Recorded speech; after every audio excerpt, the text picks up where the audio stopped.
నమస్తే, welcome to SSG news TV. మీతో Srinivas. Mahesh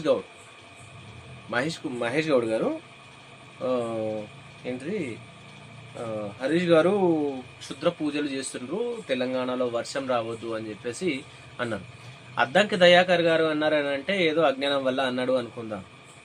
sir, మీరు పిసిసి చీఫ్ గారు కదా, మీరు ఒక ఉన్నతమైన పదవిలో ఉన్నారు. అంటే మీ పార్టీదే అవ్వచ్చు, అది ఏ పార్టీ అయినా పర్లేదు. అది మీ పార్టీకి మీరు ఒక పై స్థాయిలో అంటే ఒక ఉన్నతమైన స్థాయిలో ఉన్నారు.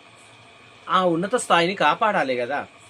క్షుద్ర పూజలు చేస్తున్నారు అని మీ నోట రావడం ఏంటి సార్? అసలు క్షుద్ర పూజలు ఉంటాయా ఉండవా అనేది నిర్ణయం చేసేలాగా మీరు చేయాల. లేవు అని చెప్పేసి నిరూపించే ప్రయత్నం చేయాల. కానీ మీరే ఉన్నాయి అనే ప్రయత్నం చేస్తున్నారు. క్షుద్ర పూజలు చేస్తున్నారు అంటే మీరు చేసిందా సార్? మరి మీరు పదవిలోకి రావడానికి అని చెప్పేసి ప్రజలు అడుగుతారు. ఇక్కడ ఒకటి చెప్పాలనంటే అసలు క్షుద్ర పూజ చేస్తారు అని చెప్పేసి మీరు ఎట్లా నిర్ణయిస్తారు సార్? మీరు ఎప్పుడన్నా చేసినరా అని చెప్పేసి ప్రజలు అడుగుతా ఉన్నారు.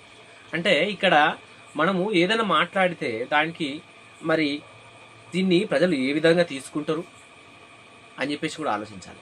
ఒకటి ఇక్కడ సార్, మన తెలంగాణలోనే కాదు, యావత్ భారతదేశంలో కూడా, మొత్తం భారతదేశంలో కూడా ఈ ఎల్నినో ప్రభావం చూపెడుతుంది అని చెప్పేసి మరి శాస్త్రవేత్తలు ఉన్నారో వారు చెప్తున్నారు. మీరేంటి సార్, క్షుద్ర పూజలు చేసిన దానికి వర్షాలు వస్తలేవు, ఈ ప్రజలు చనిపోవాలని హరీష్ గారు క్షుద్ర పూజలు చేస్తున్నారు అని చెప్పేసి అంటున్నారు. దీన్ని ఏ విధంగా తీసుకోవాలి? ప్రజలు ఏ విధంగా తీసుకోవాలి? మీరు ఒక పదవిలో ఉన్నారు, ఆ పదవిని కట్టబెట్టింది ప్రజలు. వాళ్లకు క్షేమాన్ని ఇవ్వాలి, వాళ్లకు ధైర్యాన్ని ఇవ్వాలి. మీరు ధైర్యాన్ని ఇస్తలేరు. మీరు అధైర్యాన్ని ఇస్తూ వాళ్ళని బాధ పెడుతూ ప్రజల్ని బాధ పెడుతున్నారు. మీరు ఎలక్షన్స్ జరిగేటంత వరకే మీరు మా పార్టీ అంటే మా పార్టీకి ఓటేయండి అని చెప్పేసి ప్రజలకు చెప్పుకోవాలి, అంతే తప్ప ఇక ఎలక్షన్స్ అయిపోయిన తర్వాత మా పార్టీ గొప్ప, మీ పార్టీ వేస్ట్ అని చెప్పేసి నిరూపించుకోవడానికి అన్ని అభాండాలు ఒకరి మీద ఒకరు వేసుకోవడం కరెక్ట్ కాదు అని చెప్పేసి ప్రజలు మిమ్మల్ని అనేలాగా చేస్తున్నారు అని చెప్పేసి ప్రజలు అనుకుంటున్నారు.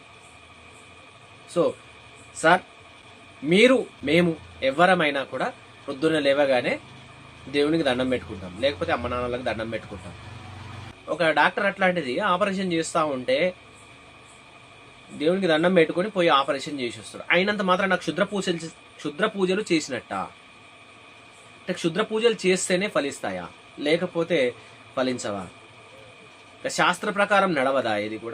శాస్త్ర ప్రకారం ఏది కూడా జరగదా అని చెప్పేసి ప్రజలు అడుగుతా ఉన్నారు.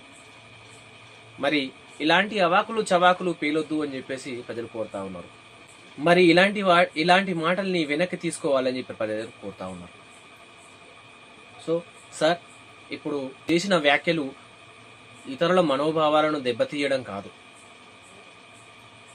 ఇతరులను కించపరిచినట్టు మాట్లాడడం అవుతుంది అని చెప్పేసి ప్రజలు అంటా ఉన్నారు. మీరు మారాలని ప్రజలు కోరుతా ఉన్నారు. మరి చూస్తూ ఉండండి. మరి ఇలాంటి అప్డేట్స్ మరిన్ని మీ ముందు ఉంచాలంటే చూస్తూ ఉండండి ఎస్ఎస్జి న్యూస్ టీవీ. మీతో శ్రీనివాస్.